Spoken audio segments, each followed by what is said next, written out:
Hello everyone, welcome back to the channel.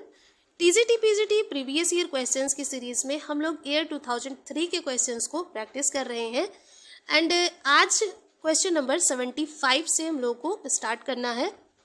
तो चलिए question number 75 पे चलते हैं। ये क्वेश्चन जो है पैराडाइज लॉस्ट से रिलेटेड है। तो बात अगर पैराडाइज लॉस्ट की हो रही है तो इससे रिलेटेड सभी फैक्ट्स, सभी इंपॉर्टेंट फैक्ट्स हम लोगों को याद होने चाहिए। जैसे कि पैराडाइज लॉस्ट जो है ये एक एपिक पोयम है, एपिक पोयम, एंड ये लिखी गई है ब्लैंक वर्स में।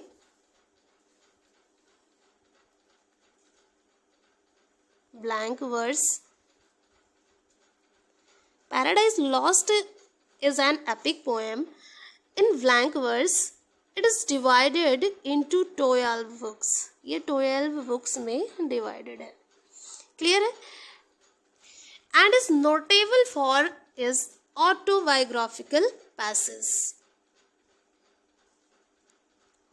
Autobiographical passages. Clear friends?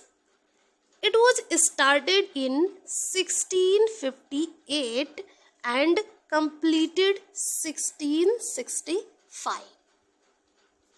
पब्लिशन की बात करें कि कब पब्लिश हुई थी, तो published in 1667।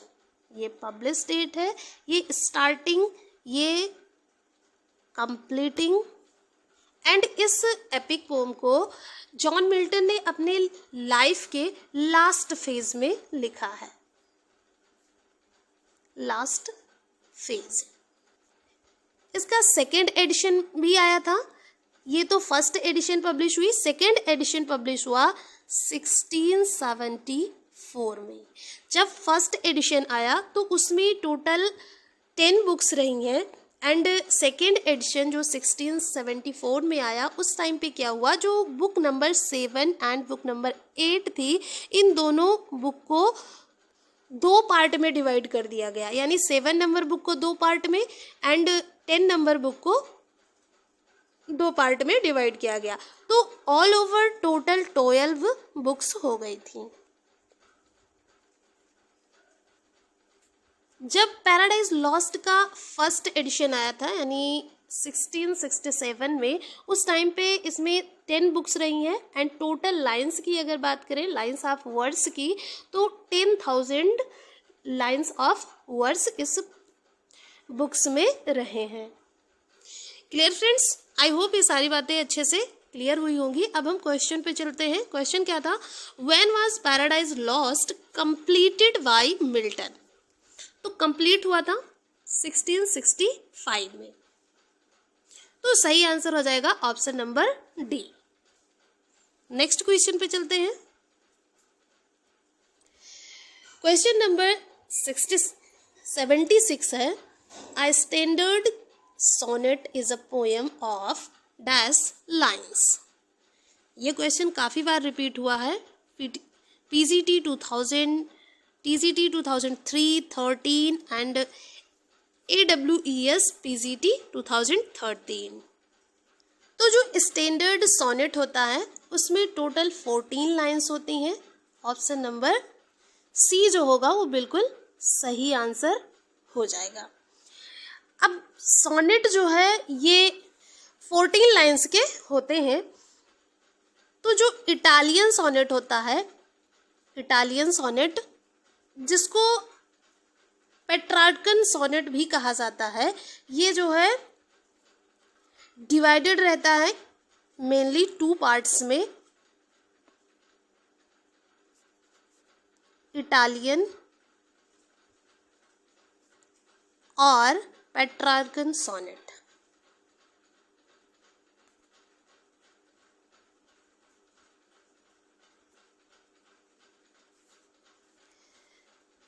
Octave and sestet. Octave plus sestet. तो octave 8 line plus sestet 6 line, total 14। जो ऑक्टेव है इसकी राइमिंग स्कीम होती है A B B A B B A, ये ऑक्टेव की रहती है राइमिंग स्कीम। और जो सिस्टेट है, सिस्टेट की जो राइमिंग स्कीम है वो है सी डी ई, ऊपर लिख देते हैं, यहाँ पे दिख नहीं रहा है, C D E and C D E, या फिर कहीं कहीं पे C D C D C ये भी लिखा हुआ मिल जाता है। तो ये तो इटालियन या पेट्रार्कन सोनेट का प्रारूप होता है। दूसरा है इंग्लिश सोनेट, जिसे शेक्सपियरियन सोनेट भी कहा जाता है। इसकी जो राइमिंग स्कीम होती है वो है A B C D E F and last में एक कपलेट होता है जी। इसमें 3 क्वार्टरेंस होते हैं एंड लास्ट में एक कपलेट होता है। 3 क्वार्टरेंस यानी A B C D E F 3 quatrains होते हैं, 1 2 एंड 3। लास्ट में एक कपलेट होता है जी। तो इस फॉर्म को शेक्सपियरियन सोनेट कहा जाता है। एंड जो थर्ड वैरायटी है सोनेट की, जिसको एलिजाबेथन या फिर स्पेंसरियन सोनेट के नाम से जानते हैं,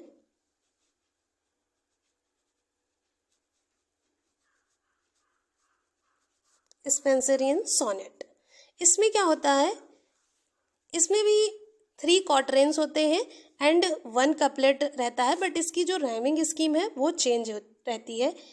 ए B B C C D and E, ये होती है स्पेंसरियन सोनेट की राइमिंग स्कीम। नेक्स्ट क्वेश्चन है ऑटोबायोग्राफी मीन्स, तो ऑटोबायोग्राफी यानी कि आत्मकथा। आत्मकथा का क्या मतलब होता है? The life history of a person written by himself, the life history of a person as reflected in his writings, the life history of a person written by someone else, the life history of a person created in painting by himself। तो option number A सही हो जाएगा, the life history of a person written by himself, यानी स्वयं के द्वारा जो अपनी लाइफ हिस्ट्री को लिखता है उसी को आत्मकथा कही जाती है। नेक्स्ट क्वेश्चन पे चलते हैं, ये तो बड़ा ही इजी था। Which of the following words means talking to one's self? तो टॉकिंग टू वन सेल्फ यानी कि स्वयं से बातें करना, ये सॉलिलॉकी होती है। ऑप्शन नंबर ए जो होगा वो सही आंसर हो जाएगा, सॉलिलॉकी। तो हेमलेट में, जैसे कि हेमलेट की सॉलिलॉकी बड़ी ही फेमस है, टू बी और नॉट टू बी, तो सॉलिलॉकी जो होगा वो इस क्वेश्चन का सही आंसर हो जाएगा। नेक्स्ट है विच of the following was an epic? Milton's Paradise lost, Keats Hyperion, Wordsworth daffodils, ये तो एक पोएम है, पोएम यानी कि लिरिक पोएम है, और यहाँ पे एपिक पोएम की बात की जा रही है, तो ये तो गलत हो जाएगा। कॉल्डस कुबला खान, ये भी नहीं होगा, ये पोएम ही नहीं है। सही आंसर जो है वो option number A, Milton's Paradise lost. Paradise lost जो है ये अभी हमने क्वेश्चन नंबर आई थिंक 65 में था, पैराडाइज लॉस्ट, जो कि एक एपिक पोएम है और ब्लैंक वर्स में लिखी गई है। सही आंसर हो जाएगा option number A, Milton's Paradise Lost. Iliad and Odyssey, Iliad and Odyssey, ये एक जो है होमर की क्लासिकल एपिक है। किसकी? होमर की।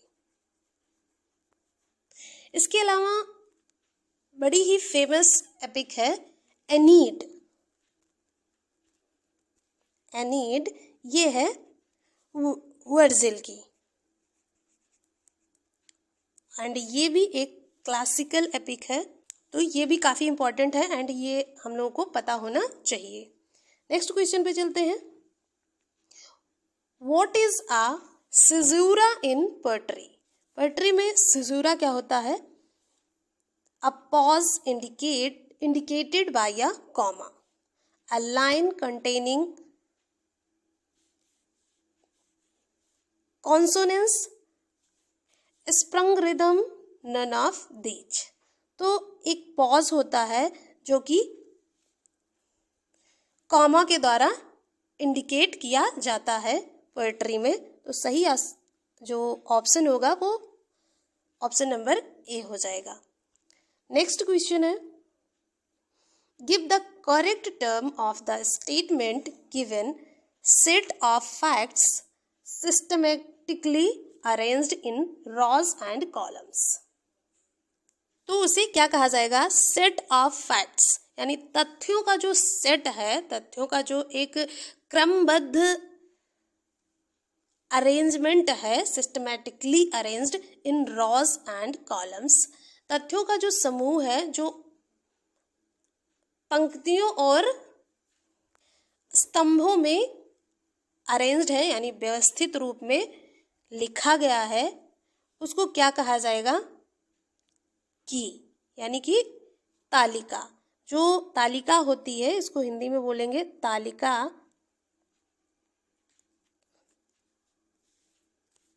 थोड़ा सही से लिख देते हैं वरना समझ में नहीं आएगा। तालिका सही आंसर हो जाएगा ऑप्शन नंबर सी, टेबल। यहाँ पे टेबल ना होकर के की ना होकर के टेबल सही हो जाएगा, मैंने गलत कर दिया। तालिका, टेबल मीन्स होगा तालिका एंड ऑप्शन नंबर डी जो होगा वो बिल्कुल सही आंसर हो जाएगा।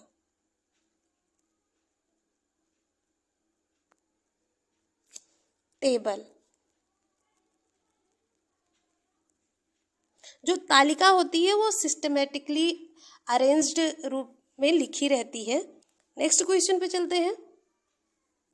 क्वेश्चन नंबर 82 है, which is a sound word? Sound word, dream like, तो इसमें तो कोई साउंड नहीं दिख रहा है। स्पार्क्ड, इसमें भी कोई साउंड नहीं है। प्रीड, चकल, चकल मीन्स क्या होता है? हंसना। तो ऑप्शन नंबर डी सही हो जाएगा। चकल जो वर्ड है जिसमें साउंड होता है, तो सही आंसर ऑप्शन नंबर डी होगा। नेक्स्ट क्वेश्चन पे चलते हैं। What do you mean by differentiate? Differentiate यानी कि किसी भी चीज में डिफरेंस करना, भेद करना। डिफरेंशिएट को अगर एक्चुअल मीनिंग में कहें तो विभेदीकरण, विभेदीकरण इसका जो है करेक्ट मीनिंग हो जाएगा। कौन सा ऑप्शन सही होगा? रिकॉग्नाइज और show the different between two things, see और understand the difference between two things, distinctive और कैरेक्टरिस्टिक एस्पेक्ट्स ऑफ समथिंग, नहीं, फैक्ट और ideas that suggest a possible answer to a problem.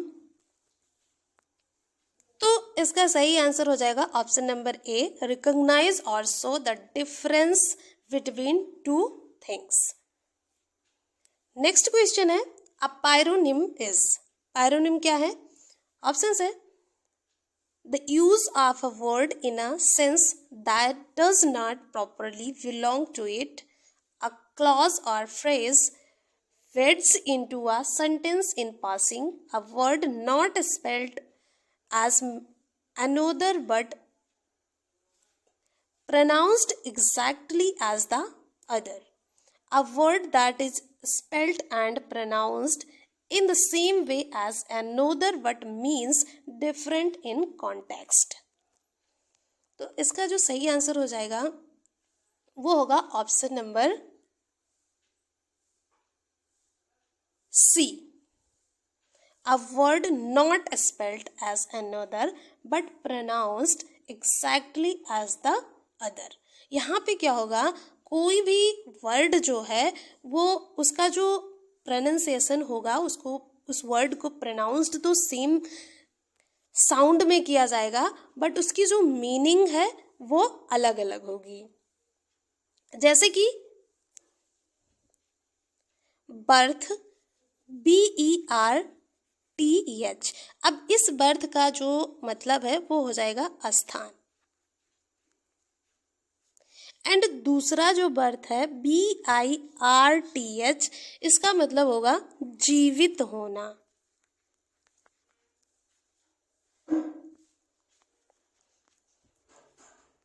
तो यहाँ पे जो बर्थ वर्ड है इसकी स्पेलिंग भी अलग है एंड इसकी मीनिंग भी अलग है बट इसका जो प्रोनाउंसिएशन है वो सेम है। दोनों ही वर्ड को प्रोनाउंस सेम तरीके से करेंगे बट इसकी मीनिंग और स्पेलिंग दोनों ही डिफरेंट है। तो पायरोनिम का मतलब क्या होगा, समान रूप से उच्चारण करने वाले शब्द को पायरोनिम कहा जाता है। तो इसका सही आंसर होगा option number C. Next question पे चलते हैं। The figure of speech in which we ascribe intelligence and personality to inanimate things in known as।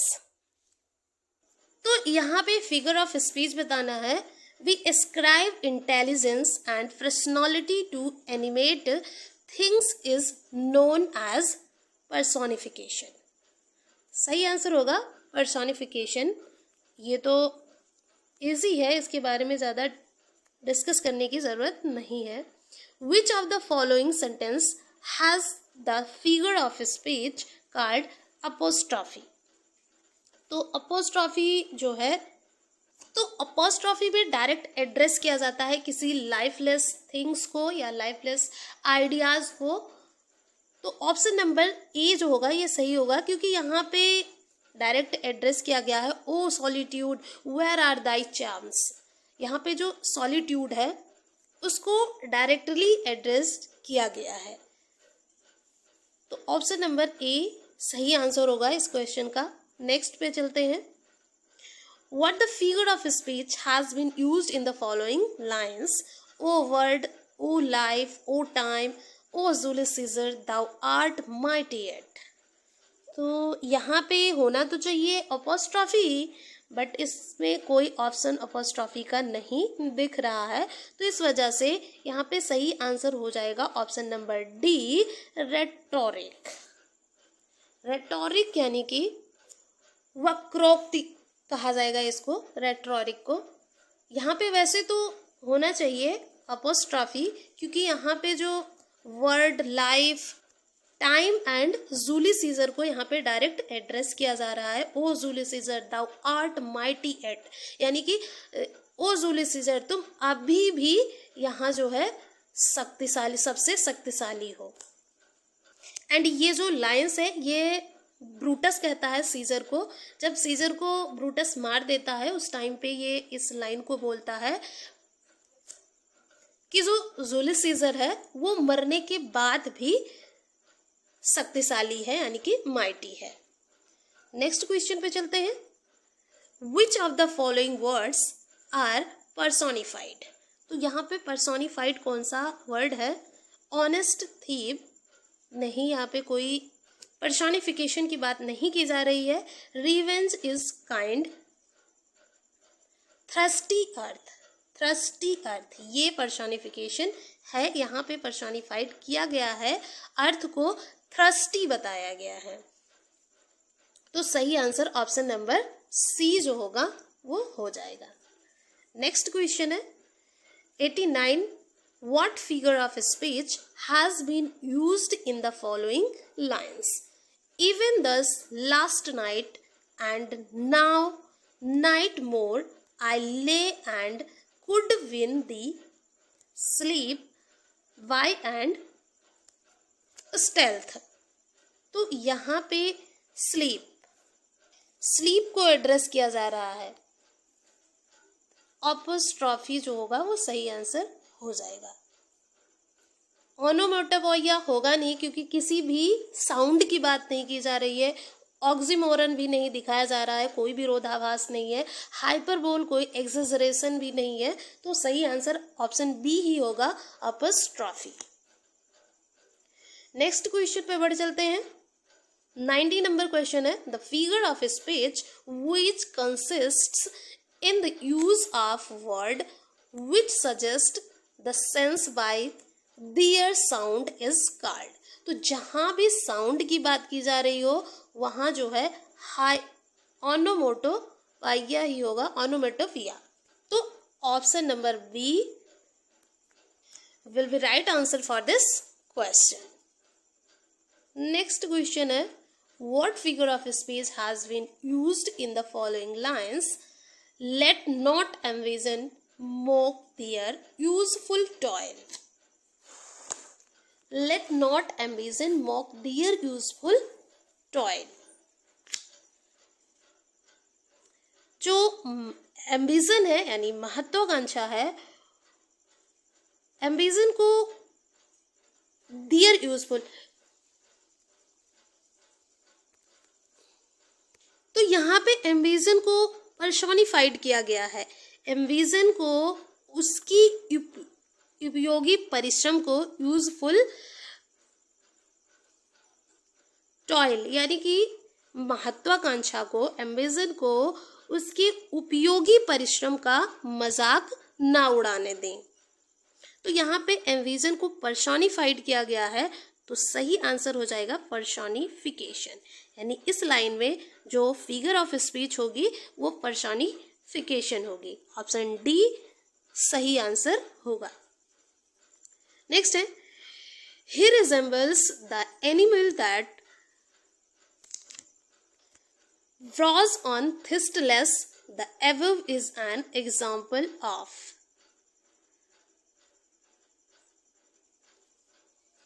He resembles the animal that browse on thirstless. Litotes तो इसमें है नहीं, ओनोमेटोपोइया इसमें भी नहीं है, साउंड की कोई बात नहीं हो रही है, तो इसमें ऑप्शन नंबर डी जो होगा पेरीफेरसस, पेरीफेरसस ये सही होगा, ऑप्शन नंबर डी। हिंदी में इसका जो मीनिंग होगा वो है he resembles, यानी कि वो उस जानवर जैसा दिखता है, the animal that जो कांटों पर भौंकता है, तो इसमें जो है पेरीफेरस होगा, ऑप्शन नंबर डी सही आंसर होगा इस क्वेश्चन का। नेक्स्ट है, who changed his her religion some years ago? Nissim एज़ेकिल, Kamala Das, Mulk Raj Anand, none of these. तो किसने अपने रिलीजन को चेंज किया था? तो इन 65 एज, यानी जो कमला दास थी, ये जब 65 ईयर्स की थी तो इन्होंने अपना जो रिलीजन है वो चेंज कर ली थी। यहाँ पे 65 ना होकर के 67 होना चाहिए, यानी कि 67 ईयर्स की ये थी जब इन्होंने अपना रिलीजन जो है चेंज किया था। 67। Kamala Das converted to Islam and assumed the name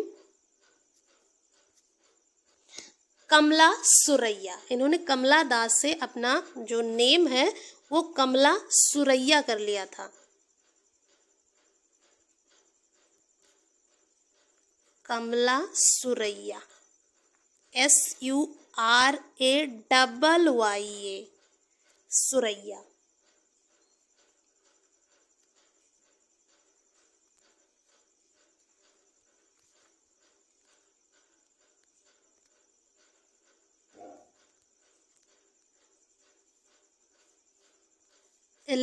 दिसंबर 1999 में 11 दिसंबर 1999 में जब ये 67 ईयर्स की थी, तो उस टाइम पे इन्होंने अपना जो रिलीजन है, जो अपना धर्म है, वो चेंज कर ली थी, यानी कि ये इस्लाम धर्म को अपना लिया था इन्होंने। और कमला दास से इन्होंने अपना नाम चेंज करके कमला सुरैया रखा। एंड ये जो है फर्स्ट इंडियन वुमेन पोएट्रेस रही हैं कमला दास। नेक्स्ट क्वेश्चन पे चलते हैं। Laws says this for whom he found English a dialect and left it a language। तो जो लॉज है, इन्होंने किसको कहा है कि उसने इंग्लिश को एक डायलेक्ट माना या डायलेक्ट के रूप में पाया, but and left it a language, और एक भाषा के रूप में लेफ्ट कर दिया, यानी छोड़ दिया। तो ये कथन लॉज के द्वारा कहा गया जॉफ्री चौसर को। जॉफ्री चौसर ने अंग्रेजी को एक डायलेक्ट माना और लैंग्वेज के रूप में छोड़ दिया। क्लियर है? नेक्स्ट क्वेश्चन पे चलते हैं। Arnold wrote with him is born or real poetry, the word him refers to। तो आर्नोल्ड जो है लिखते हैं, आर्नोल्ड ने लिखा with him his born और our real poetry, the word him refers to। यानी कि मैथ्यू आर्नोल्ड की जो पोएट्री है उसका जो जन्म हुआ वो किस ऑथर के जन्म के साथ हुआ। यानी आर्नोल्ड ने लिखा कि जो रियल पोएट्री है उसका जन्म उसके साथ हुआ। तो यहाँ पे जो हिम है वो किसी ऑथर को रेफर किया गया है, तो उस ऑथर को बताना है हमें कि कौन से ऑथर हैं। Milton, Shakespeare, Wordsworth. तो यहाँ पे बात हो रही है जॉफ्री चौसर की। सही आंसर हो जाएगा नन ऑफ देम, इनमें से कोई नहीं। जो ये हिम रेफर किया जा रहा है वो जॉफ्री चौसर के लिए किया जा रहा है। यानी जो मैथ्यू आर्नोल्ड है इन्होंने लिखा है कि जॉफ्री चौसर के जन्म के साथ ही जो रियल पोएट्री है उसका जन्म हुआ है। और जॉफ्री चौसर को फादर ऑफ इंग्लिश पोएट्री भी कहा गया है। यानी जॉफ्री चौसर को फादर ऑफ इंग्लिश पोएट्री कहा गया है। Study of